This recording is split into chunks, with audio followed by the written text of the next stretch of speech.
Vermont Senator Bernie Sanders is a hit with younger voters, independents, and Muslims, but one group he has trouble appealing to is African Americans.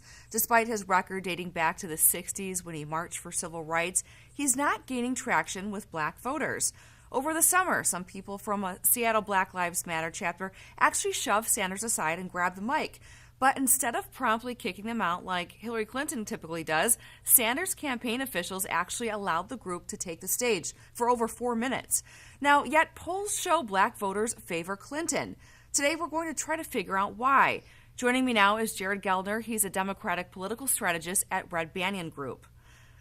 Jarad, many say that the Clintons have backed policies that have done damage to the black community. With that being said, why do you think African Americans just aren't feeling the burn? I think there are three primary reasons, Danielle. I think the first one is that the Clintons have had a very long-standing relationship with the African American community. It's been a warm one. I think the second reason is that African American voters are reliable Democrats, and they tend to support the establishment of the Democratic Party, not the far left.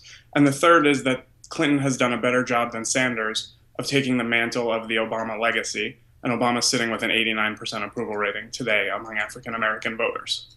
Yeah, a lot of people say it's because Clinton so closely aligns herself with Barack Obama. What about religion? Do you think that plays a role too? I think it plays somewhat of a role. Look, Bernie Sanders has made a point of distancing himself from religion. He's Jewish, but he hasn't, embraced the Jewish community either. And African Americans, as you know, tend to feel very warmly about their church. They tend to be more comfortable with religion and politics than do the left of the Democratic Party, where Bernie Sanders lives. Do you think this is true across the board, or do you think different factors play out differently in different states? It's interesting because the Sanders campaign would tell you that the reason they do poorly among African Americans is that the states with heavy African American populations that have had their primaries already are southern states, and that those are more conservative states. I'm not sure I really buy that. I think it has more to do with those first three factors than it does with the conservative nature of the African American community. That said, I think they do. The African American community is a diverse and robust community that cares about more than just the economic message that Bernie Sanders is championing. You mentioned the southern states. I know, especially in South Carolina and much of the South, a lot of the black political establishments have connections there, including financial connections to the Clintons. Do you think that could play a role? I think it could play a role. I don't think there's anything corrupt going on there. I think the connections to the Clintons are a product of 40 years of work with the African American community on behalf of the Clintons and their political operation. And I think that there are warm feelings there that there really aren't with Bernie Sanders. A Democratic victory in the general election requires a lot of support from black women, and black women are much more enthusiastic about Clinton than Sanders. Do you think this demographic could be the deciding factor? I think it matters a lot. I actually saw Bernie Sanders on TV this morning joking that he thinks there's one 80-year-old African-American woman that may have voted for him in the nation. And I think he might be right. And adding that into the vote total is going to be very important. There are key demographics in the African-American community that Bernie Sanders will need to win that he just hasn't shown a capability to do.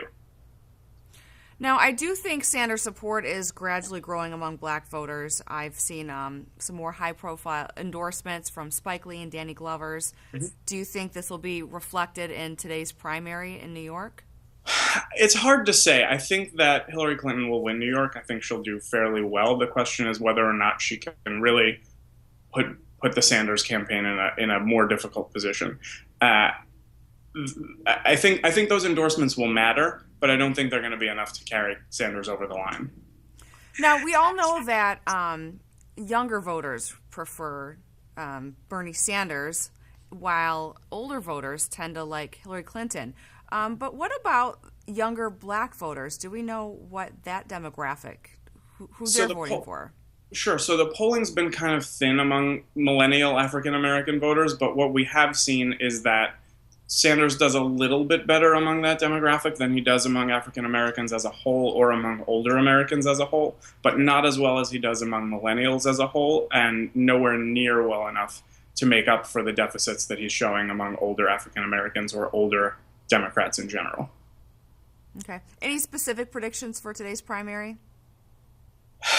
Oh, it's so tough. I think that Clinton will do really well. I think that Trump will do really well. I think it puts the Republicans in a really tough position.